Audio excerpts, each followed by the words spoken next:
Irmãos, nós vamos abrir a palavra do Senhor no livro do Eclesiastes, capítulo de número 3, para lermos do verso 1 ao verso 3. Eclesiastes, capítulo 3, do verso 1 ao verso 8, melhor dizendo.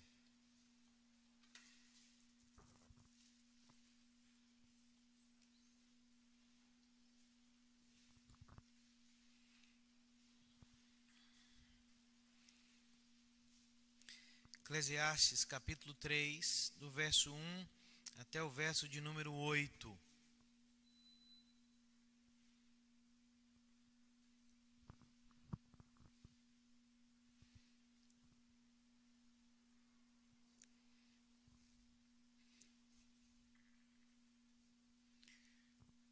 Diz assim a Escritura: tudo tem o seu tempo determinado, e há tempo para todo propósito debaixo do céu.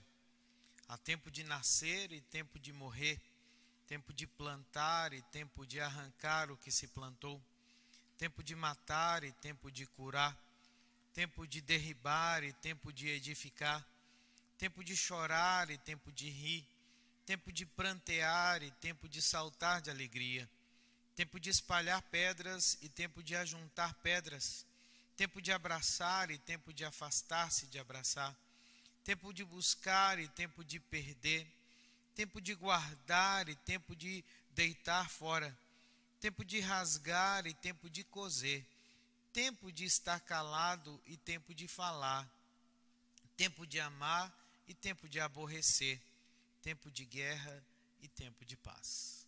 Vamos orar? Deus, nós bendizemos o Senhor pelo privilégio que o Senhor nos dá de diante da Tua presença, Senhor, tratarmos com a Tua palavra e, consequentemente, com a vontade revelada do Senhor para as nossas vidas. Pedimos que o Senhor nos dê sabedoria, Senhor, a semelhança da oração de Moisés, que o Senhor nos dê um coração sábio, nos ensine a ter um coração sábio diante da Tua presença. E somente a Tua palavra pode tornar o nosso coração sábio. Então abra os nossos olhos para que nós possamos entender a Tua vontade revelada. É o que nós oramos, agradecidos, no nome santo de Jesus. Amém. Estamos tratando com o livro do Eclesiastes, né, sobre as questões que envolvem a temática da vida humana. Qual é o sentido, qual é o significado, qual é o propósito da existência humana? E hoje nós nos deparamos com um texto muito curioso, talvez o texto mais conhecido do livro de Eclesiastes, e que fala sobre o tempo, não é? Esse personagem, entre aspas, que evoca tanta coisa, tanta reação para nós, e é tão interessante quando nós verificamos o tempo nos conceitos culturais, né? Quantos filmes nós temos aí sobre o tempo, sobre a passagem do tempo, para a gente considerar, quantas músicas. E eu lá estava me debatendo, né? Em que coisa eu poderia escolher para falar para vocês um pouco sobre tempo, né? Sobre essa nossa relação de tempo com Deus e com o sentido da vida. E tinha tanta coisa para escolher, para colocar, mas eu escolhi aqui de imediato duas músicas muito interessantes que eu acho sobre, não diretamente sobre o tempo, mas sobre a nossa vida à luz do tempo. Talvez você conheça uma canção do Lenine chamada Paciência, que é uma música muito bonita, onde ele nos diz o seguinte na letra da canção: mesmo quando tudo pede um pouco mais de calma, até quando o corpo pede um pouco mais de alma, a vida não para.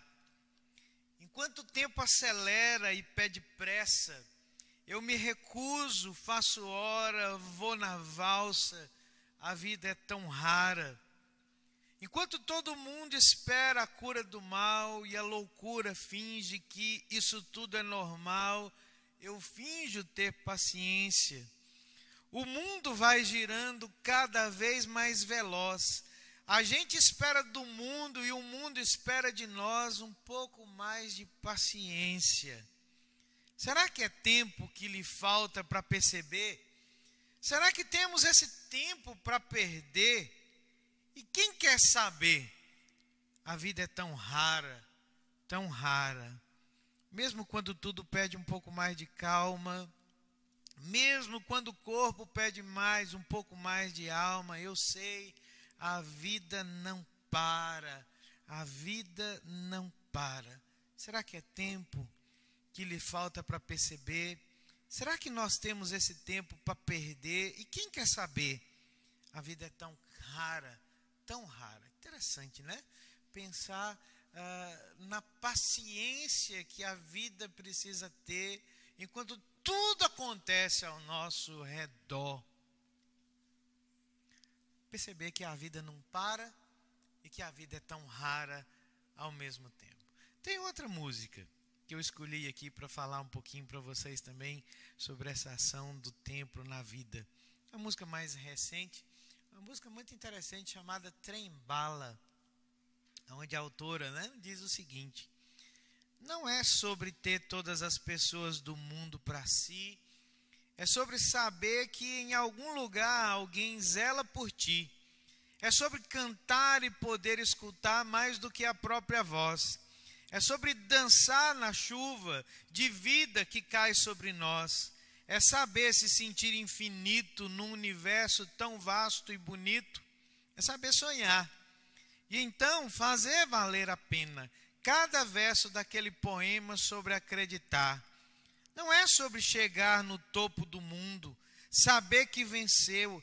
É sobre escalar e sentir que o caminho te fortaleceu. É sobre ser abrigo e também ter morada em outros corações. E assim ter amigos contigo em todas as situações. A gente não pode ter tudo. Qual seria a graça do mundo se fosse assim? Por isso eu prefiro sorrisos e os presentes que a vida trouxe para perto de mim. Não é sobre tudo que o seu dinheiro é capaz de comprar, e sim sobre cada momento, sorriso a se compartilhar. Também não é sobre correr contra o tempo para ter sempre mais. Porque quando menos se espera, a vida já ficou para trás. Segura teu filho no colo. Sorria e abraça os teus pais enquanto eles estão aqui. Que a vida é trem-bala, parceiro. E a gente é só passageiro prestes a partir. Eu queria cantar para vocês, mas se eu assim eu fizesse, vocês sairiam correndo aqui do culto, e não é esse o propósito. Que vocês entendam que está aqui, não a minha falta de dons, de talentos musicais. Mas aqui está dizendo que a vida é extremamente passageira, Ela é um trem-bala que nós somos só passageiros, e nessa velocidade que a vida acontece, a gente precisa aprender a enxergar o que tem valor, O que a gente investe o nosso tempo? Qual é a relação que o tempo tem com a nossa vida, com a nossa procura, a nossa busca por sentido? O pregador está se fazendo as mesmas questões que todo ser humano que pisa sobre essa terra faz. Qual é o sentido da vida debaixo do sol? E ele começou a sua jornada já fazendo a sua a conclusão, o seu enunciado lá no capítulo 1, verso de número 2, que ele diz assim, olha: debaixo do sol a vida é rebelinha, a vida é fugaz, ela é vapor, ela é vaidade, ela escorre por entre os nossos dedos. Então ele vai provar a sua tese, E ele fala que ele fez uma busca, uma grande experiência, olhando para as coisas que as pessoas costumam procurar sentido, significado. Ele diz que ele se voltou para o conhecimento, para a sabedoria em busca de sentido. Mas quanto mais ele estudou, quanto mais ele perscrutou as coisas, ele descobriu que quanto mais conhecimento ele aumentava, maior o seu sofrimento e a sua dor. E a sua frustração e o seu desespero foram coisas terríveis. E ele disse assim, então, quem sabe se eu me voltar para o prazer, né, para a satisfação, para a alegria, eu encontre sentido. E ele diz assim, olha, eu me entreguei a toda sorte de prazeres nessa vida, em busca de sentido, de significado. E sabe o que ele extraiu disso tudo? Mais frustração, mais dor, mais desespero. Então ele diz assim, olha, eu me voltei para o trabalho, quem sabe se eu procurar nas minhas realizações, me dedicando ao trabalho, às construções da vida, eu possa encontrar algum sentido, algum significado para a vida. Mas a Bíblia diz que enquanto ele esteve lá se dedicando a isso tudo, ele descobriu que a vida era muito curta e que tudo aquilo que eram suas realizações seriam esquecidas e outras pessoas iriam usufruir do seu trabalho. Qual foi a sua conclusão? Ele diz assim, olha, debaixo do sol, em tudo aquilo que eu procurei, em tudo aquilo que eu busquei, eu não encontrei sentido. Mas aí no verso 24 ao verso 26 do capítulo 2, nós fomos informados por esse pregador em a primeira de 6 conclusões que ele faz no livro, de que existe uma outra perspectiva. De que nós não olhamos apenas a vida debaixo do sol, mas nós tentamos encontrar sentido, nós tentamos encontrar significado quando nós trazemos Deus para a nossa existência, quando nós trazemos Deus para a equação da nossa vida. E ele disse assim, olha, eu encontrei alegria, eu encontrei propósito, eu encontrei sentido, quando Deus veio e mostrou por meio da fé algum sentido para mim. E aí então ele começa a formular essas duas constatações que ele tem da vida. Olha, a vida é isso mesmo. Se nós olharmos numa perspectiva humana, nós vamos descobrir que tudo é vapor, que tudo é neblina, que tudo passa rapidamente. Mas há sentido, há propósito, há significado quando nós nos voltamos para Deus. E se você quer encontrar sentido, se você quer encontrar significado, né? Para onde é que você se volta? Para onde é que você vai? O pregador, então, pergunta. E no capítulo 3, então, pela primeira vez, ele nos oferece, né, depois dessa sua conclusão, uma afirmação, uma solução completa e surpreendente para o problema da falta de sentido, da falta de significado do mundo. Sabe qual é essa solução? O Deus soberano e a sua providência agindo na vida humana.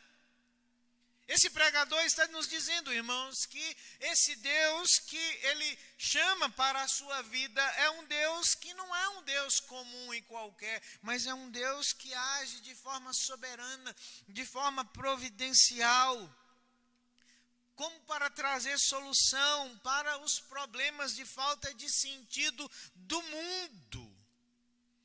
Interessante, Albert Einstein um dia fez uma afirmação, que ele diz assim, olha, só existem 2 tipos de pessoas no mundo, Einstein dizia. Aqueles que, para quem nada é milagre, que olham para a vida e eles não veem nenhum milagre, nenhuma intervenção sobrenatural. Mas existem aqueles para quem tudo é milagre. Ele diz assim, só existem esses 2 tipos de pessoas. O pregador está dizendo aqui para nós, da mesma forma, existem apenas 2 grupos de pessoas. Aqueles que creem na soberana providência de Deus, na soberana intervenção de Deus na vida humana, ou aqueles que não creem e, portanto, rejeitam essa ação soberana e providente de Deus, e o resto é apenas uma variação desses 2 grupos.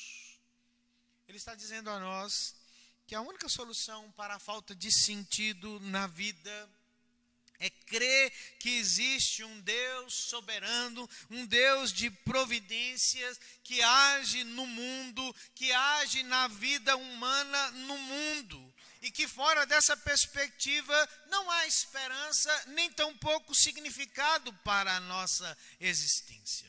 Quando nós olhamos para os versos 1 até o verso de número 8, é assim que ele está descrevendo a realidade da vida de pessoas de fé, de pessoas que sabem que todos os eventos da sua existência estão além de qualquer controle pessoal delas.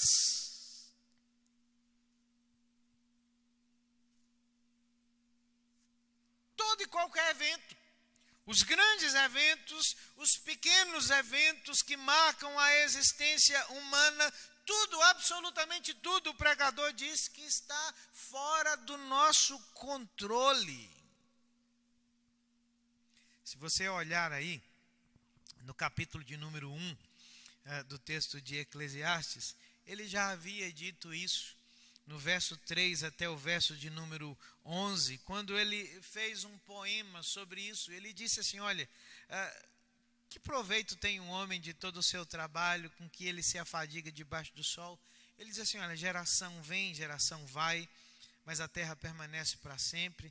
Levanta-se o sol, põe-se o sol, volta ao seu lugar, onde nasce de novo. O vento vai para o sul, faz o seu curso para o norte, volve-se, revolve-se na sua carreira e retorna aos seus circuitos. Todos os rios correm para o mar não se enche, o lugar para onde os rios, para lá eles tornam a correr novamente. Todas as coisas são canseiras tais que ninguém pode exprimir, os olhos não se fartam de ver, nem se enchem os ouvidos de ouvir. O que foi e o que há de ser e o que se fez, isso se tornará a fazer. Não há nada, pois, novo debaixo do sol.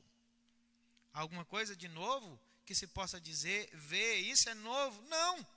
Já foi nos séculos que foram antes de nós, já não há lembrança das coisas que nos procederam, e das coisas posteriores também não haverá memória entre os que hão de vir depois de nós, ou delas.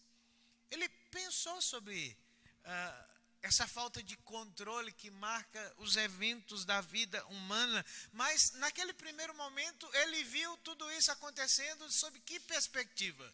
Debaixo do sol. Ele diz assim, olha, tudo é canseira, tudo é frustração, tudo é mesmice, tudo é sem sentido, sem propósito, sem significado.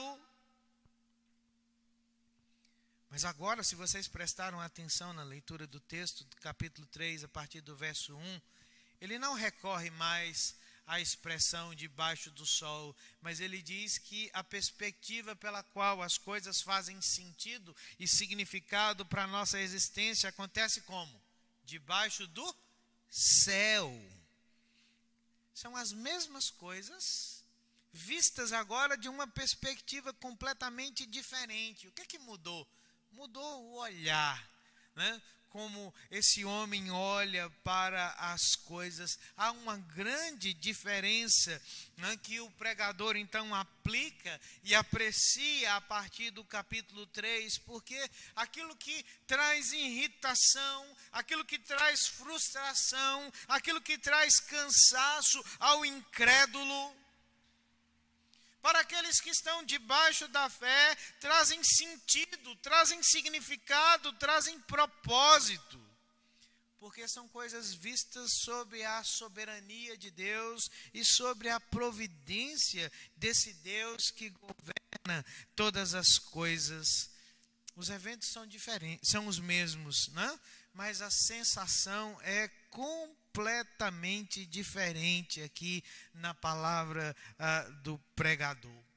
Eu disse há pouco que talvez esse seja o texto mais conhecido, né, do Eclesiastes, mas ao mesmo tempo talvez seja o menos compreendido, porque nós imaginamos que esse homem está simplesmente falando do tempo numa perspectiva pessimista, ou que ele está então fazendo para nós prescrições para a vida. Quantas vezes nós lemos e dizemos assim, olha, é isso mesmo, o pregador está certo, a gente tem que escolher o tempo certo para fazer as coisas, né? Há tempo de colher, há tempo de plantar, há tempo disso, tempo daquilo outro. Não, esse homem não está fazendo constatações, ele não está aplicando uma agenda para nós, ele não está fazendo prescrições para você escolher um tempo certo para agir. Mas ele está chamando a nossa atenção para a coisa mais importante aqui dessa passagem. Tudo está fora do nosso controle.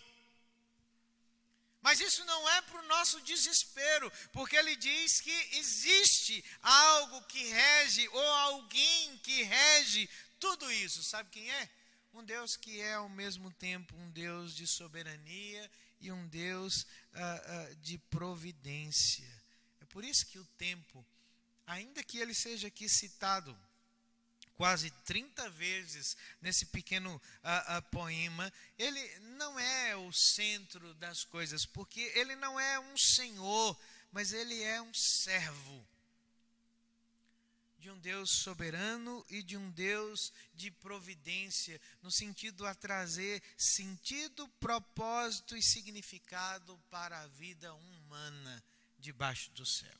O que esse homem está falando para nós nesse pequeno trecho das Escrituras? Ele tem duas coisas que eu gostaria de compartilhar com vocês nessa noite, para a nossa edificação. A primeira delas é a tese que esse pregador faz, que está no verso 1. Lembre-se que o pregador, ele segue um padrão. Primeiro ele sempre afirma a sua tese e depois ele vai provar a sua tese por meio dos exemplos, né, das constatações que faz. E no verso 1 ele tem uma tese, ele diz assim: tudo tem o seu tempo determinado e há tempo para todo propósito debaixo do céu.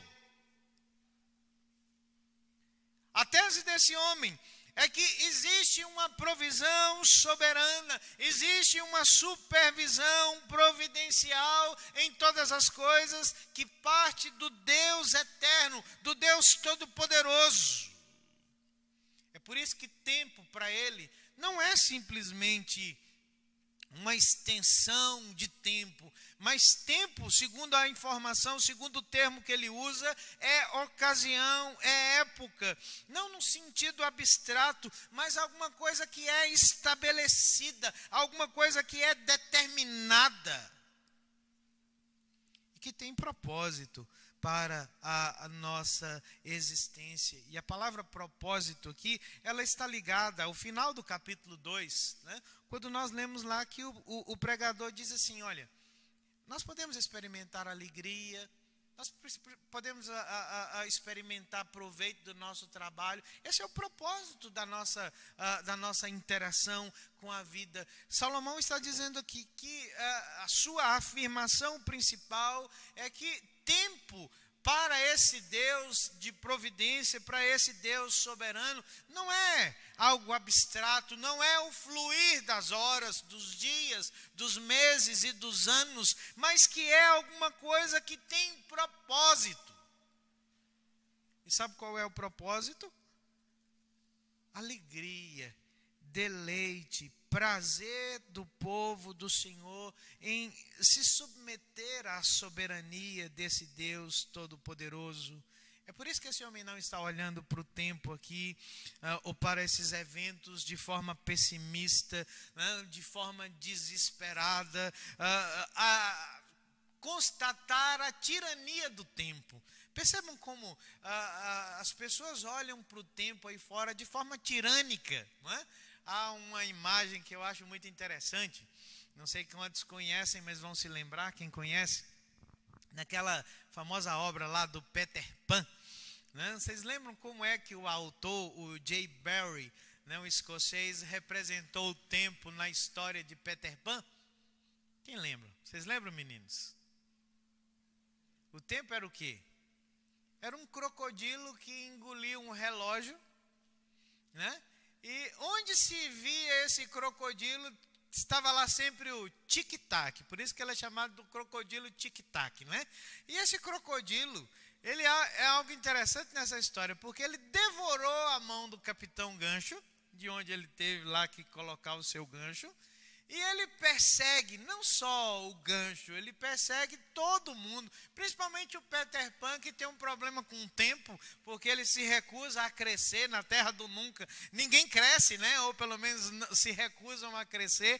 Mas o autor captou o desespero e a tirania do tempo para quem não vê sentido, propósito e significado para a vida fora de Deus. O tempo é alguma coisa que nos devora. O tempo é alguma coisa que nos persegue. O tempo é alguma coisa que nos ameaça. Você já parou para pensar como as pessoas olham para o tempo aí fora, fora do propósito, do sentido e do significado que somente Deus pode trazer? As pessoas têm medo do tempo. As pessoas têm medo das mudanças, das transformações. Mas o pregador aqui não está olhando para o tempo de forma a considerar o tempo alguma coisa tirânica. Ele não olha com desespero, ele não olha com temor.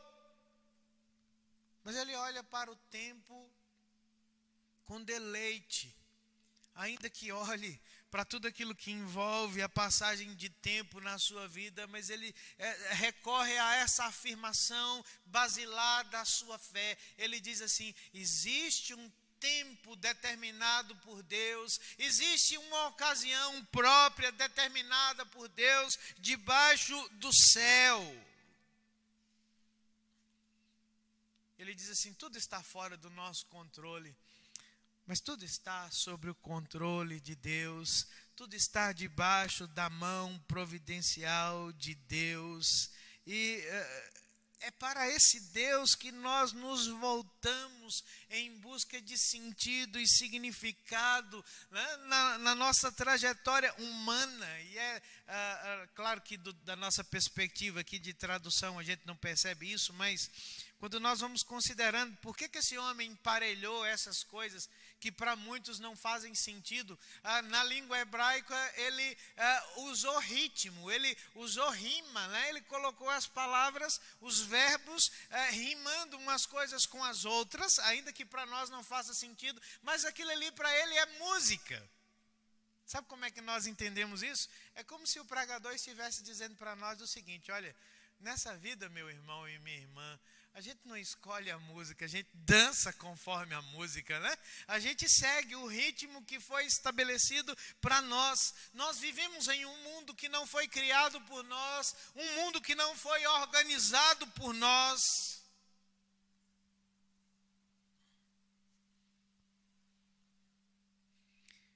E a única coisa que nós podemos fazer com essa informação de que nada está no nosso controle, nada está debaixo da nossa determinação, é nos refugiarmos na presença do Deus Todo-Poderoso, não é? Dizem que o Woody Allen, que é um ateu, né? Um cético, disse uma frase muito interessante. Ele diz assim: se você quer fazer Deus sorrir, conte para Deus os seus planos, né? E como nós somos tolos, porque nós planejamos a nossa vida, nós imaginamos que nós detemos todo o controle sobre a nossa existência, nós achamos que nós temos todo o tempo do mundo para fazer tudo aquilo que nós achamos significativo na nossa existência, mas o pregador está dizendo para nós que nós não temos nenhum controle sobre nada que acontece sobre a nossa vida. Mas que existe um Deus soberano e que também é um Deus de providência, um Deus que tem planos, um Deus que tem propósito para as nossas vidas. E nós só iremos encontrar sentido e significado quando nós nos lembrarmos disso. Nós não somos os atores principais, nem sequer da nossa própria vida. Deus é o ator principal. Talvez aqui esteja, irmãos, um dos grandes problemas que nós temos com a procura por sentido, por propósito e significado no mundo, porque nós achamos que o propósito e o significado e o sentido da vida devem girar em torno da nossa existência, né? Só há sentido, só é propósito, só há significado quando tudo converge para nós, para os nossos planos, para as nossas escolhas. Mas Salomão está dizendo a você e a mim nessa noite que você precisa lidar com isso se você deseja encontrar sentido, propósito e significado para a sua vida. É que não há nenhum controle pessoal nosso naquilo que está determinado para a nossa existência, para o nosso cenário temporal. Somente existe um ator principal. E é um Deus de providência, mas é que também um Deus soberano. A tradução, né, hebraica para o grego do Antigo Testamento, chamada Septuaginta, usa o mesmo termo que nós conhecemos no Novo Testamento para tempo, kairos, né? Tempo como oportunidade, não tempo cronos, tempo em extensão de duração. O pregador chama a nossa atenção para dizer isso. Olha, Deus organizou a nossa vida com tempos e épocas determinados com um propósito. E o propósito é justamente isso, perceber a grande oportunidade que nós temos de nos refugiarmos no controle, na soberania e na providência dele para as nossas vidas. Aquilo que parece assustador, na realidade é consolador, porque nós nos voltamos para esse Deus que governa todas as coisas. Deve haver propósito, deve haver sentido, deve haver significado nessa afirmação para as nossas vidas. Debaixo do sol, tudo é assim, sem sentido, sem propósito, frustrante, monótono. Mas o pregador diz que debaixo do céu há propósito, há significado para tudo que acontece com as nossas vidas. Essa é a primeira coisa que ele nos diz nesse texto. A segunda coisa que nós percebemos a partir do verso 2 até o verso 8 é que o pregador então vai provar a sua tese sobre os tempos determinados e sobre as estações, as ocasiões oportunas. E o que ele faz? Então ele classifica as estações da nossa vida. Se você olhar aí do verso 2 até o verso de número 8, você vai contar que existem 28 ocorrências da expressão tempo. E esse aparecimento do tempo aqui está disposto em 14 pares de afirmações que são contrastantes, né? Ele coloca opostos contrastantes para considerar o efeito do tempo na nossa vida. E esse é um recurso interessante porque é uma figura de linguagem chamada merisma, né? Em que o que o autor faz? Ele pega opostos e nesses opostos ele classifica a vida como a totalidade. Isso é muito comum nas Escrituras. Por exemplo, você chega em Gênesis capítulo 1, a Bíblia diz assim, que Deus criou céus e terra. Quando ele afirma isso, ele quer dizer o seguinte, todo o universo foi criado pelo Senhor, porque os extremos estão aqui, os céus e a terra. Então o pregador está dizendo aqui, olha, ele começa com esses pares e ele diz assim, de imediato, que há um tempo de nascer e um tempo de quê? De morrer. E essa afirmação, esse par numerismo aqui é o mais importante, porque tudo mais acontece entre esses dois polos. E aqui a gente precisa considerar, nós não temos nenhum controle sobre a vida, porque nenhum de nós escolheu o dia do nosso nascimento, nem tampouco nenhum de nós escolheu o dia do nosso funeral. Mas pasmem vocês, nós cremos em um Deus que contou todos os nossos dias, o salmista diz no Salmo 139, de forma que ele escolheu o dia que nascemos e ele escolheu o dia do nosso funeral. É terrível, não é? considerar esse Deus sobre esse aspecto soberano. Deus escolheu o dia do nosso nascimento e Deus escolheu o dia do nosso funeral. Toda a nossa existência acontece entre esses dois polos. E o autor continua falando sobre isso, quando ele fala sobre tempo de plantar e tempo de arrancar o que se plantou. Ele não está simplesmente, queridos, falando sobre a ação agrária no tempo, mas plantar e colher e arrancar são expressões que muitas vezes nós encontramos nas Escrituras fazendo uma referência ao relacionamento de Deus com o seu povo, né? De que Deus planta uma vinha, que Deus arranca a vinha, ou seja, são ações que estão fora do nosso controle, do nosso domínio, como também o tempo de matar e tempo de curar. O autor não está dizendo aqui que você tem liberdade para matar, tirar a vida de alguém, mas ele está falando dessa perspectiva nossa, de que estamos completamente alheios, refém do que acontece nas nossas vidas. E talvez a pandemia de Covid nos ensine isso, não é? Vamos pensar bem, é Deus quem escolhe quem vai sobreviver, e é Deus quem escolhe quem vai morrer nessa pandemia. É estranho isso, né? Pensar, considerar isso, né? Ele escolhe quem se cura, Ele escolhe quem morre. Assim como Ele escolhe todas as outras coisas que envolvem a nossa trajetória, como derribar, edificar, chorar e rir, são merismas que falam sobre a gama das nossas emoções humanas. Nós não escolhemos quando rir, ou nós não escolhemos quando chorar.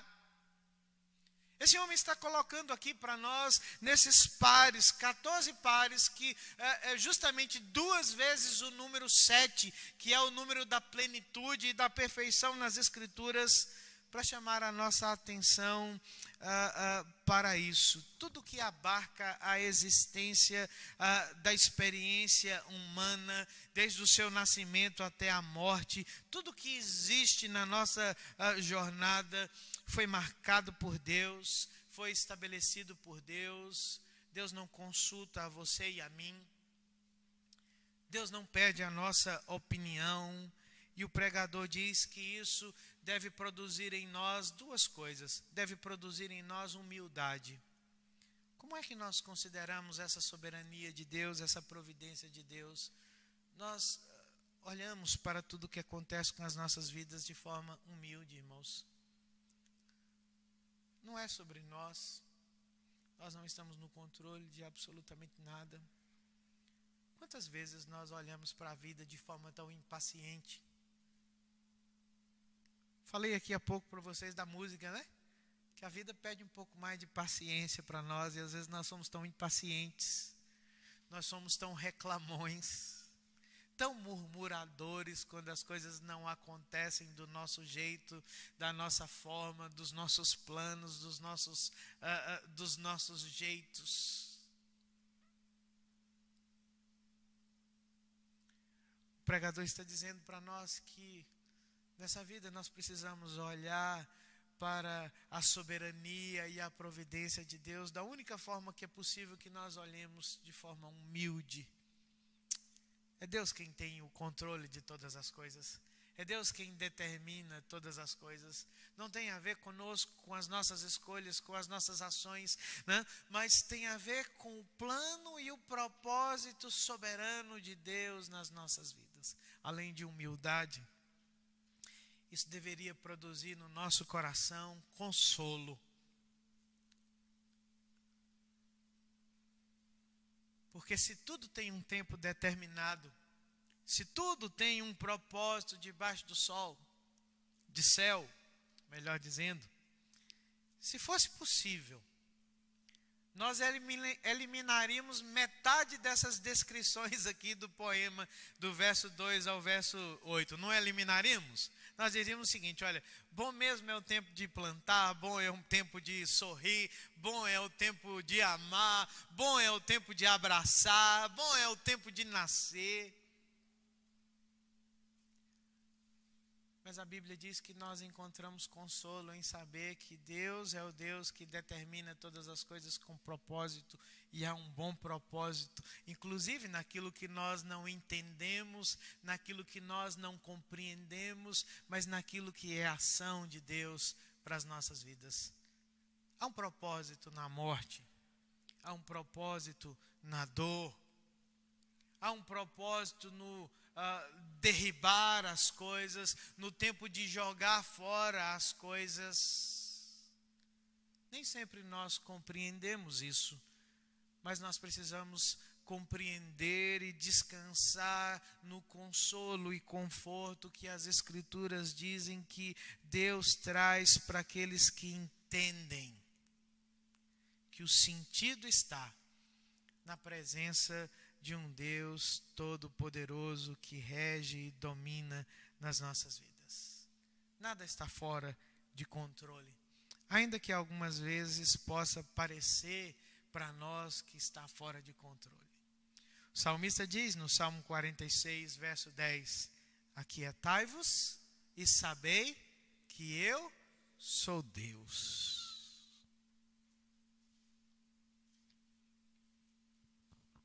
Há uma história muito interessante que ilustra isso, como a mudança da perspectiva, do sentido e do significado faz toda a diferença nas nossas vidas. É uma história real. Talvez você já tenha ouvido falar de um homem chamado Arthur Ashe. Arthur Ashe foi um tenista que foi o número 1 do mundo nos anos 70. E ele tem uma história muito interessante. Primeiro porque ele era um tenista negro e que venceu o principal torneio de tênis do mundo, o campeonato de Wimbledon. Contra tudo e contra todos, um homem venceu, né, aquele torneio. Mas algo muito interessante aconteceu na vida de Arthur Ashe. Em 1983, ele precisou fazer uma cirurgia cardíaca muito séria. E naquela cirurgia em transfusão de sangue, ele foi infectado com o vírus da AIDS. Ele era um homem crente, que lidou da melhor forma possível com tudo aquilo, né? Procurando sentido, propósito e significado da parte de Deus para a sua vida. Mas perto do final da sua vida, lá nos anos 80, início dos anos 90, um dia Arthur Ashe recebeu uma carta de um dos seus fãs que perguntava o seguinte para ele: por que Deus escolheu você para passar por tudo isso? Você não se pergunta por isso? E Ashe pensou e respondeu àquele fã dizendo o seguinte: muitos anos atrás, cerca de 50 milhões de crianças começaram a jogar tênis quando eu comecei. Eu era uma delas. Depois, 5 milhões realmente aprenderam a jogar tênis. Desses 5 milhões, 500 mil se tornaram tenistas profissionais. Eu era uma delas. Dessas 500 mil, 50 mil conseguiram chegar ao circuito de tênis. Dessas 50 mil, apenas 5 mil alcançaram os torneios do Grande Slam, a nata do tênis mundial. Eu era um deles. Desses 5 mil, 50 conseguiram chegar ao Wimbledon. Desses 50, apenas 4 chegaram a uma semifinal. Dessas 4, 2 chegaram à grande final. E eu era uma delas. E eu venci. E ele disse assim: quando eu estava comemorando a minha vitória, com a minha taça na mão, nunca me ocorreu de perguntar a Deus por que eu. De 50 milhões que começaram, eu fui uma das únicas que chegou lá. Nunca me ocorreu de perguntar por que eu. Agora que eu enfrento dores, dificuldades, como eu posso perguntar a Deus por que eu? Percebam como uma perspectiva faz toda a diferença sobre as coisas? É possível olhar a vida debaixo do sol e ver só monotonia, frustração, cansaço, tristeza, dor. Mas é possível olhar para a vida debaixo do céu e perceber que existe um Deus que governa todas as coisas. Um Deus que estabeleceu tempos e ocasiões determinados com propósito e significado para a nossa existência. E o seu propósito, ou parte do seu propósito, é que nós encontremos deleite na sua presença. Que encontremos sentido em confiar a Ele, em nos humilharmos diante dEle e dos seus planos. Porque Ele sabe o que está fazendo com a vida do seu povo. Nós precisamos olhar a vida da perspectiva dos céus. Porque Deus sabe o que acontece conosco no tempo e no espaço.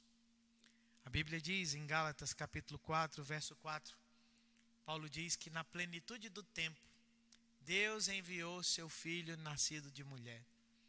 Jesus sabe o que é viver no tempo e no espaço, porque Ele se tornou um de nós. Ele nasceu e Ele morreu.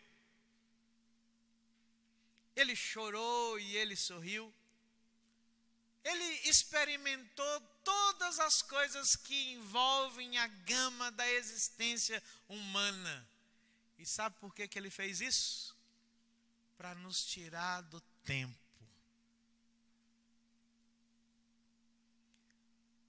Porque Ele nos prometeu a eternidade. É por isso que nós olhamos para além do tempo. Para muitos o tempo é algo que persegue, devora, assusta. Mas para aqueles que foram redimidos pela cruz de Cristo, o tempo é apenas um fragmento da eternidade. Nós estamos sendo trabalhados não simplesmente para esse tempo e para essa vida, mas para a eternidade na presença do Senhor.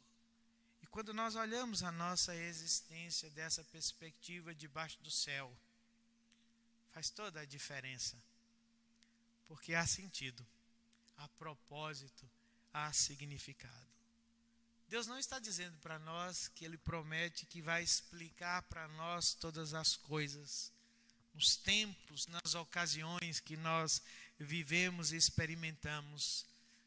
Mas Ele está dizendo que nós precisamos confiar que Ele é tanto soberano, mas que Ele é também um Deus de providência, um Deus que age sobre a vida do seu povo.